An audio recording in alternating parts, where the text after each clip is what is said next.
Hello friends. Corona corona corona, सभी लोग इसके चक्कर में हैं, सभी लोग इसके बारे में चिंतित हैं। कोरोना क्या है? ये कोरोना खा जाएगा हमको कोरोना? तो कोरोना के बारे में अगर विषय निकला है तो दो तीन चीज जानकारी दे दें। कोरोना जैसे सब बीमारी है, मलेरिया है, टीबी है, वैसे कोरोना एक बीमारी है। मॉर्टेलिटी रेट, सबको डर लगता है, मैं कोरोना से मर जाऊंगा, मैं कोरोना से मर जाऊंगी, मुझे कुछ हो जाएगा। कोरोना से कुछ नहीं होगा। जैसे टीबी से आदमी मरता है, मलेरिया से मरता है, वैसे ही कोरोना से है। और ये मैं नहीं कहता हूँ, आंकड़े कहते हैं। Rates, fatality rate, mortality rate, जो आपका टीबी का मॉर्टेलिटी रेट है वो है 12.5%। और अभी तक जब से कोरोना आया है उसका मॉर्टेलिटी रेट क्या है? 5%, 3 से 5%। यूएस में सबसे ज़्यादा 6% है। अलग अलग देशों की अलग अलग मॉर्टेलिटी रेट्स है, डिपेंडिंग ऑन द पीपल। बूढ़े लोग हैं और कोई व्याधि से ग्रस्त है तब जाके संक्रमण ज़्यादा तीव्र हो जाता है, ज़्यादा फेटल हो जाता है, घातक हो सकता है। तो सबको चाहिए, हम हिंदुस्तान में हैं, धर्मार्थ काम मोक्ष, सबको मोक्ष चाहिए, पर कोरोना के संक्रमण से मोक्ष नहीं चाहिए।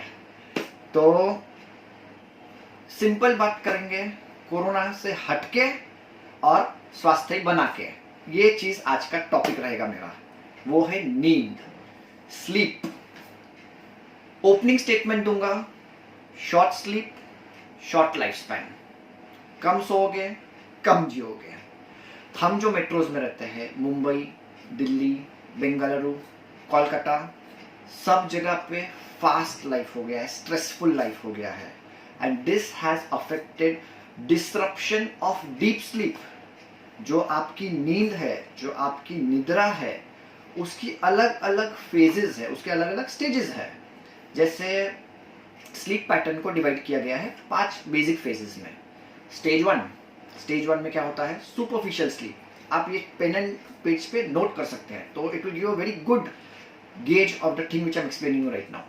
जो फर्स्ट अवस्था स्लीप की है वो है primary stage, which is first stage, which is for 8 minutes. उसमें आपकी आंखों की मूवमेंट्स होती है, उसमें आपके मसल की मूवमेंट्स होती है, एंड ऐसी एक फीलिंग आती है कि आप कहीं से गिर रहे हो, यू आर फॉलिंग समवेयर। तो that is the first stage of the sleep which goes on till 8 minutes, 8 minute. Second stage, जब आप नींद में से यहाँ से नेक्स्ट लेवल में पहुंचते हो, तो वो स्टेज में क्या होता है? आपकी आंखों की मूवमेंट्स रिड्यूस हो जाती है, मसल एक्टिविटी रिड्यूस हो जाती है, ब्रेन वेव्स जो जाते हैं तो वहाँ पे कुछ ब्रेन वेव्स बहुत कम हो जाते हैं, ब्रेन सिग्नल्स, डेल्टा वेव्स बोलते हैं उसको। उसके बाद नेक्स्ट फेज आता है, और ये जो सेकेंड फेज था वो होता है मैक्सिमम 50 मिनट्स का। उसके बाद आता है third stage and fourth stage. ये दोनों स्टेज डीप स्लीप का स्टेज है। यहाँ से व्यक्ति का, इंसान का उठना बहुत ही मुश्किल रहता है। He is in far deep, घोर निद्रा। मतलब कोई चोरी करके भी लेके जाए मालूम नहीं पड़ेगा, इतनी घोर निद्रा, घोड़े बेच के सोना है। तो ये होता है 7 मिनट का और 8 मिनट का। इसमें कोई आई मूवमेंट्स नहीं रहती है, इसमें कोई मसल मूवमेंट्स नहीं रहती है, कोई हलचल नहीं रहती है। सिर्फ essential breathing, circulation, heart beats, सिर्फ ये चलते रहता है। और इसके बाद स्टेज आती है REM, रैपिड आई मूवमेंट। ये जो स्टेज है वो 17 मिनट के आसपास रहती है। इसमें आपकी आंखों की मूवमेंट बहुत फास्ट होती है। इस अवस्था में आपका जो सबकॉन्शियस माइंड है, जिसको हम सेरिबेलम बोल सकते हैं, वहां पे एक चीज है पॉन्स। वो पॉन्स में से कुछ सिग्नल्स जाते हैं सेरेब्रल कॉर्टेक्स को, और कुछ सिग्नल्स जाते हैं स्पाइनल कॉर्ड को। सेरेब्रल कॉर्टेक्स को जो सिग्नल जाता है उसके चलते आप ड्रीम्स देखते हो, सपने देखते हो, और वो सपने आप करने नहीं लगो, उसके लिए एक सिग्नल जाता है स्पाइनल कॉर्ड को, जो उसको सस्पेंड कर देता है आपके हाथ पैर की मूवमेंट्स को। ये हो गया 17 मिनट। अभी आप आंकड़े जोड़िए, 8 मिनट का फर्स्ट स्टेज, 50 मिनट का दूसरा स्टेज, तीसरा और चौथा स्टेज 7 मिनट और 8 मिनट का, और आखिरी स्टेज रैपिड आई मूवमेंट का 17 मिनट का। कुल मिला के आंकड़ा हुआ 1.5 घंटा, 90 मिनट्स। ऐसे एक स्लीप साइकिल में, एक निद्रा अवस्था में 4 से 5 साइकिल ऐसे होते हैं। कुल मिला के 7.5 घंटा लगभग आप सोते हो। हर स्लीप पैटर्न में आपका रैपिड आई मूवमेंट बढ़ते जाता है, डीप स्लीप का सेगमेंट कम होते जाता है। इसके लिए सुबह के देखे हुए सपने हमें याद रहते हैं क्योंकि वो टाइम रैपिड एंड मूवमेंट का बढ़ गया। ये सब चीज़ टेक्निकलिटीज हो गई है। बट जो स्टडीज कंडक्ट की गई है कि जब आपका, मैंने ओपनिंग स्टेटमेंट दिया, शॉर्ट स्लीप शॉर्ट लाइफ, कम सोओगे कम जियोगे।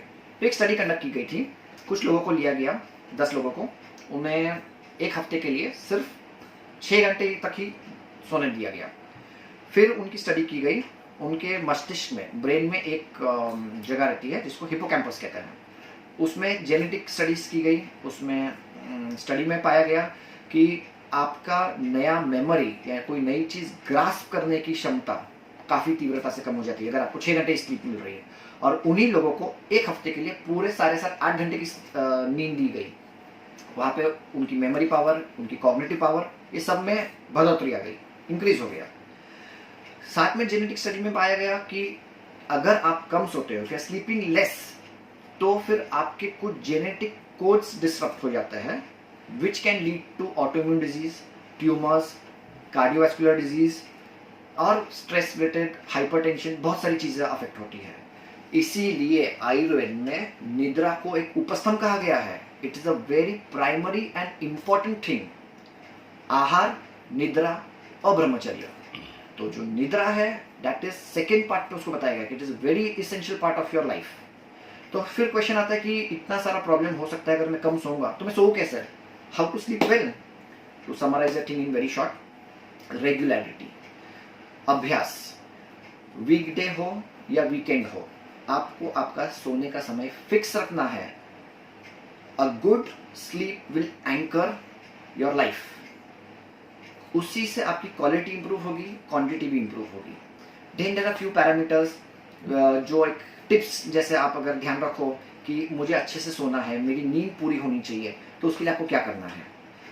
फर्स्ट एंड फॉरमोस्ट आपका डिनर, जो रात का भोजन है, वो थोड़ा जल्दी होना चाहिए और सोने के अंदर और रात के भोजन में कम से कम 2 से 2.5 घंटे का गैप होना चाहिए। हमारी संस्कृति के हिसाब से भी इंडिया में, हिंदुस्तान में हम चौविहार करते हैं, सनसेट, सूर्यास्त तक खाना खा लेते हैं। तो it is a very again good practice. तो एक चीज़ ये हो गई कि आपको खाना जल्दी खाना है, तो आपकी नींद के टाइम पे आपको एसिडिटी, रिफ्लक्स ऐसी कोई चीज़ें नहीं होगी। सेकेंड, आपकी वेशभूषा, हम हमेशा एक नाइट ड्रेस अलग रखते हैं, तो हमेशा से एक हैबिट ही रखिए कि एक वार्म शावर, रात को सोने से पहले एक गर्म पानी से स्नान करना, गर्म दूध पीना या थोड़ा गर्म पानी पीना या तो गर्म सूप वगैरह कुछ भी पीना, और कपड़े चेंज करके लाइट लूज फिटिंग क्लोथ्स में आना। अगेन मेडिकली रिसर्च्ड है कि जब आपका तापमान आपके वातावरण का 2 से 3 डिग्री कम होगा तभी आप अच्छे से सो पाएंगे। गर्म मौसम में सोना पॉसिबल नहीं है, तो इसके लिए आप वेंटिलेटेड रूम रखिए। बेड, आपका जो आसन होगा सोने का, उसको ठीक रखिए। इंसेक्ट्स वगैरह नहीं होने चाहिए।